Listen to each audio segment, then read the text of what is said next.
Student class 12 B NCERT mathematics में आज हम लोग पढ़ने जा रहे हैं आव्यूह चैप्टर में। जो टॉपिक है वो है आव्यूहों पर संक्रियाएं। देखिए विद्यार्थियों, संक्रियाएं यहाँ पर आव्यूहों पर तीन मुख्य प्रकार की होती हैं। जैसे हमारे पास संक्रियाओं का मतलब होता है आव्यूह पर क्या क्या चीज़ें आप कर सकते हैं, क्या क्या चीज़ें अप्लाई कर सकते हैं। तो जैसे हम आव्यूहों को आपस में जोड़ सकते हैं, दो आव्यूहों को आपस में उनका अंतर निकाल सकते हैं। दो आव्यूह अगर आपको दिए जाए या दो से ज़्यादा आव्यूह भी दिए जाए तो आप उनका योग, अंतर और गुणन निकाल सकते हैं। ये कुछ ऐसी चीज़ें हैं जो हम आव्यूहों पर लगा सकते हैं, यानी उनको हम जोड़ सकते हैं, घटा सकते हैं और उनका हम गुणन भी निकाल सकते हैं। तो मुख्यतः इन्हीं को ही कहा जाता है आव्यूह पर संक्रियाएं।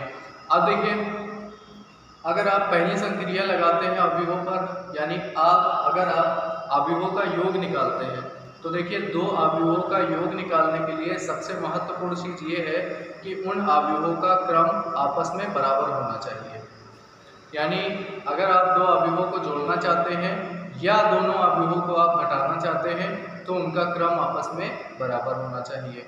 अगर आप दो आव्यूहों का गुणा कराना चाहते हैं तो आपको ये ध्यान रखना है कि पहले आव्यूह में स्तंभों की संख्या और दूसरे आव्यूहों में पंक्ति की संख्या आपस में बराबर होनी चाहिए। तो इससे हमें ये मालूम चलता है कि योग और अंतर के लिए जो सबसे पहली कंडीशन है, जो अनिवार्य रूप से होनी चाहिए, वो ये है कि दो आव्यूहों का क्रम बराबर होना चाहिए। पहले आव्यूह में पंक्ति और स्तंभ की संख्या, दूसरे आव्यूह में स्तंभ और पंक्ति की संख्या यदि बराबर है तभी आप उनको जोड़ सकते हैं, घटा सकते हैं। और गुणा कब कराया जा सकता है? यदि पहले आव्यूह में स्तंभों की संख्या और दूसरे आव्यूहों में पंक्तियों की संख्या बराबर है, तब हम उनका गुणा करा सकते हैं।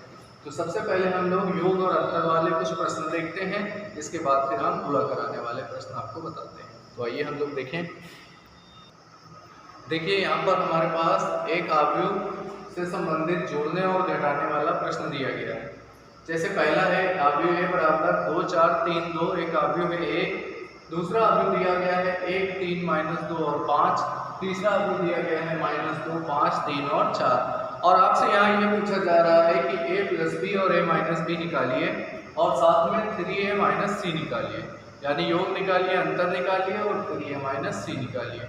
तो आप लोग इसको देखिए कि आप इसको कैसे योग करेंगे और कैसे अंतर करेंगे। तो सबसे पहले हम इसका हल लिखेंगे, हल यानी सॉल्यूशन, और इसमें आप फर्स्ट पार्ट करेंगे।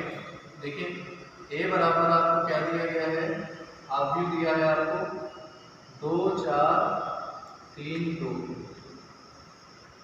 और आपको यहाँ पर b बराबर के आव्यूह दिया गया है 1 3 -2 और 5। और इसी तरह से आपको एक आव्यूह और दिया है c बराबर -2 5 3 और 4। तो इस तरह से आपने देखा कि आपके पास कुल मिला के कितने आव्यूह दिए गए हैं, 3 आव्यूह दिए गए हैं। अब आप सबसे पहले क्या निकालेंगे, a + b। तो देखिए a + b का मतलब होता है a और b को जोड़ दें, यानी 2 4 3 2।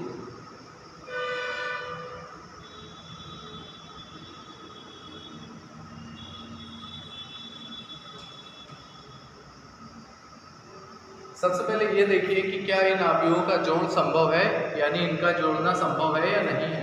तो पहले आव्यूह में देखिए 2 पंक्तियां हैं और 2 ही स्तंभ है, यानी पहले आव्यूह का क्रम है 2 × 2 और दूसरे वाले आव्यूह का भी क्रम यही है 2 × 2, यानी 2 पंक्ति हैं और 2 स्तंभ हैं। इसका मतलब ये हुआ कि दोनों आव्यूहों का क्रम आपस में बराबर है, और जब क्रम बराबर होता है तभी हम इसको जोड़ सकते हैं और तभी हम इसको घटा भी सकते हैं। तो हम लोग यहाँ पर इसको जोड़ते हैं। देखिए जोड़ने का जो नियम है वो ये है कि आपको संगत अवयवों को जोड़ना होगा। संगत अवयव कौन से होते हैं? जैसे यहाँ पर लिखा है 2, देखिए यहाँ पर लिखा है जैसे 2, तो 2 का संगत अवयव होता है 1, 4 का संगत अवयव है 3 और 3 का संगत अवयव है -2 और 2 का संगत अवयव है 5। इस तरह संगत अवयव देखे जाते हैं। अब आप इनको जोड़ दें, संगत अवयव जोड़िए, 2 और 1 3 हो जाएगा, 4 और 3 7 हो गया, 3 और -2 है, यहाँ प्लस माइनस माइनस हो जाएगा। देखिए 3 में 2 को घटाएंगे आप तो 1 होगा, 2 और 5 को जब आप जोड़ेंगे तो ये 7 हो जाएगा। इस प्रकार से हमारा यही आंसर A+B हो जाएगा। तो ये हमने आपको निकाल के दिखाया A और B का जोड़। अब आपको हम बताएंगे A और B को घटाते कैसे हैं। तो आइए हम लोग देखें A और B को घटाएंगे कैसे। तो इसके बाद हम आपको इधर बता देते हैं क्योंकि यहाँ पर जगह नहीं है। देखिए A - B अब आपको निकालना है। तो सबसे पहले आपको A का मान लिखना होगा,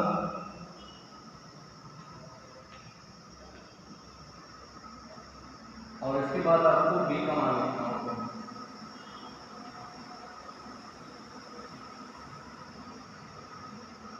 अब आप देखिए A और B को आप घटा दीजिए। देखिए जोड़ने और घटाने का नियम बिल्कुल एक जैसा होता है।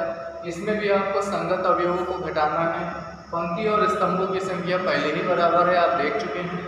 अब आप घटाएंगे तो 2 से जब आप 1 घटाएंगे, संगत अवयव घटाना है आपको, 2 से 1 घटाते हैं तो आपको 1 मिलेगा। 4 से 3 घटाएंगे तब भी आपको 1 मिलेगा।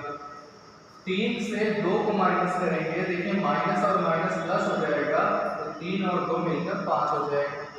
अब आप 2 में से 5 को घटा दीजिए, तो देखिए 2 में से 5 को घटाने से आपको आंसर -3 मिल जाएगा।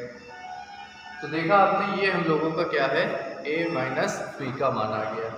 अब आपको आखिरी में निकालना होगा 3A - C का मान। तो आइए हम लोग देखें 3A - C कैसे आएगा। तो इसी के आगे आपको लिखकर बता रहे हैं। सबसे पहले देखिए 3A कैसे आता है।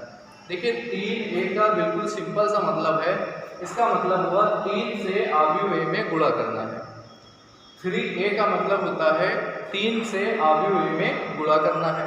तो हम लोग सबसे पहले 3 लिख देंगे और फिर उसके साथ मल्टीप्लाई में क्या लिख देंगे, आव्यूह A लिख देंगे। 24। अब देखिए आप यहाँ पर 3 से इस आव्यूह में गुणा किस तरह कराएंगे। देखिए ये एक सदिश संख्या होती है और सदिश का जब हम गुणा कराते हैं किसी भी आव्यूह में तो आपको इतना ध्यान रखना है कि इस संख्या का गुणा सभी अवयवों में आपको कराना होगा। यानी 3 का गुणा 2 में, 4 में, 3 में और 2 में, यानी आव्यूह के अंदर जितने भी अवयव होते हैं सब में आपको गुणा करा देना है। तो आप 3 का गुणा करा दीजिए सबके साथ, तो आपको वैल्यू मिल जाएगी 3 की। तो अब आप देखिए 3 से गुणा करा देंगे 6 हो जाएंगे, यहाँ पे 12 हो जाएगा, यहाँ पे 9 हो गया और यहाँ पर 6 हो गया। जो आपने गुणा कराया है ये मान आया है 3 का। तो आई होप कि आपको यहाँ तक समझ में आ गया होगा। 3A का मतलब होता है 3 से A में गुणा कराना, और गुणा के लिए सभी अवयवों में गुणा कराया जाता है। तो 3A का मान आपने निकाल लिया है। अब आपको C को घटाना है, तो आइए हम लोग इसको देखें। 3A - C कैसे आएगा। देखिए सबसे पहले तो 3A का मान क्या है, देखिए 6, 12, 9 और 6, और उसमें आपको C को घटाना है। तो C कितना है, -2, 5, 3 और 4। देखिए इसको हमें घटाना होगा 3A - C। तो घटाने का नियम तो आपको हमने अभी बताया था पहले ही। घटाने के लिए आपको संगत अवयवों को घटाना होगा, यानी 6 माइनस देखो प्लस हो जाएगा, तो 6 और 2 क्या हो जाएगा, 8 हो जाएगा, यानी यहाँ जुड़ जाएगा। 12 से 5 को घटाएंगे आप तो आपको 7 मिल जाएगा। 9 से 3 को घटाएंगे 6 मिल जाएगा। 6 से आप 4 घटाएंगे 2 मिल जाएगा। इस तरह से आपको 3A - C का मान निकालना होगा।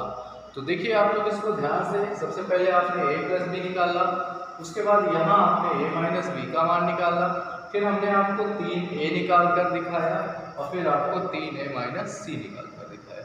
इसमें जोड़, घटाना और अदिश संख्या से गुणा भी सम्मिलित हो गया है। अब आप अगली संक्रिया देखेंगे कि अवयवों का गुणा कैसे कराया जाता है। तो आइए हम लोग इसको समझें। देखिए, अब हम लोग अवयवों पर जो सबसे इम्पोर्टेंट संक्रिया होती है वो होती है गुणन। तो अब हम लोग यहाँ पर जानेंगे अवयवों पर गुणन कैसे किया जाता है। तो देखिए, यहाँ पर हमारे पास एक प्रश्न दिया गया है अवयवों के गुणन से संबंधित। यहाँ पर आपको दिया गया है एक अवयव और यहाँ पर आपको एक और अवयव दिया गया है। देखिए, आपको इस बात का ध्यान रखना होगा कि अवयवों का गुणा तभी संभव होता है जब पहली पंक्ति में स्तंभों की संख्या और जब पहले अवयव में स्तंभों की संख्या और दूसरे अवयव में पंक्तियों की संख्या बराबर होती है। अगर ये बराबर नहीं होती है तो गुणा भी संभव नहीं होता। तो पहले वाले अवयव में आप देखिए, इसके अंदर कुल कितने स्तंभ है? 3 स्तंभ है, पहला, दूसरा और तीसरा। और अगर आप दूसरे अवयव को देखिए तो इसमें कितनी पंक्तियां हैं? पहली पंक्ति, दूसरी पंक्ति और तीसरी पंक्ति। यानी पहले अवयव में स्तंभों की संख्या, दूसरे अवयव में पंक्तियों की संख्या बराबर है, इसलिए इसका गुणा कराना संभव है। अब आइए हम लोग देखें गुणा कैसे किया जाएगा। सबसे पहला अवयव आप लिख लीजिए 3 - 1 और 3 -1 0 2 2 1 3 -3 0 1। देखिए कैसे गुणा कराना है, आइए हम लोग समझने की कोशिश करें। सबसे पहले आपको ये जो दूसरा वाला आपको अवयव है उसमें आपको एक स्तंभ लेना होगा। 2 1 और 3 ये आपने यहाँ से एक स्तंभ ले लिया।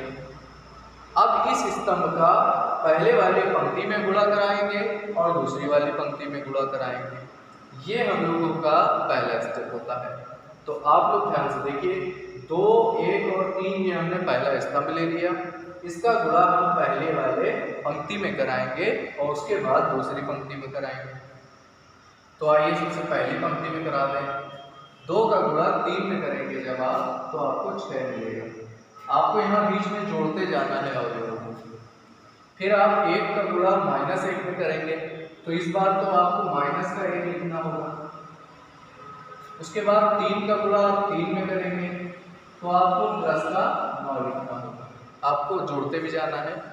अब देखिए, आपने पहली वाले पंक्ति में तो गुणा करा लिया, दूसरी वाली पंक्ति की बारी में तो 2 का गुणा -1 में करेंगे आप, तो आपको माइनस का 2 मिलेगा। 1 का गुणा 0 में कर देंगे आप, तो आपको 0 मिल जाएगा। 3 का गुणा जब आप 2 में करेंगे तो आपको यहाँ से 6 मिल जाएगा। तो ये आपका पहला स्टेप कंप्लीट होता है। अब हमें इस वाले में दूसरे स्तंभ को उठाना होगा और पहली पंक्ति में गुणा कराएंगे, फिर दूसरी पंक्ति में गुणा कराएंगे, यानी फिर से वही प्रोसीजर होगा। तो आइए हम गुणा कराएं। 3 का गुणा -3 का गुणा 3 में करा दीजिए, तब आपको -9 मिलेगा। 0 का गुणा -1 में कराएंगे आपको 0 मिल जाएगा। इसके बाद 1 का गुणा जब आप 3 में कराएंगे तब आपको यहाँ से 3 मिल जाएगा। फिर अगले वाले पे आइए, अगली वाली पंक्ति पे आ जाए। -3 का गुणा जब आप -1 में कराएंगे तो आपको 3 मिलेगा। 0 का गुणा 0 से करा दीजिए, 1 का गुणा 2 से करा दीजिए, तो आपको प्लस का 2 मिल जाएगा। इस प्रकार से हमने देखा कि हमने यहाँ पर गुणे का दूसरा स्टेप कंप्लीट कर लिया।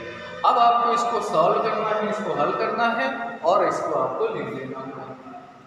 तो आप इसको कैसे हल करें, देखिए 6 से 1 घटाएंगे आप 5 आएगा, 5 में 9 जोड़ देंगे तो आपको 14 मिल जाएगा।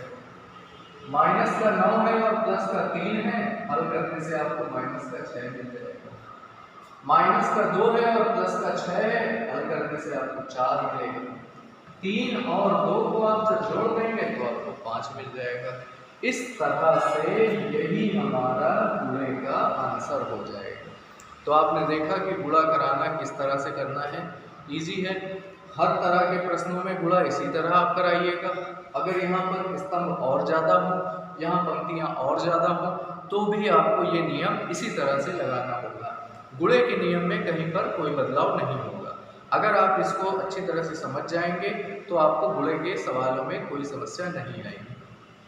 अब आप लोग आज अब अवयवों की संक्रियाओं में जोड़ योग वाले सवाल, गुणे वाले सवाल और अंतर वाले सवालों को ट्राई करेंगे, और जो समस्या होगी आप हमारे व्हाट्सएप पर भेज सकते हैं और हमको बता देंगे। ठीक है, थैंक यू डियर स्टूडेंट।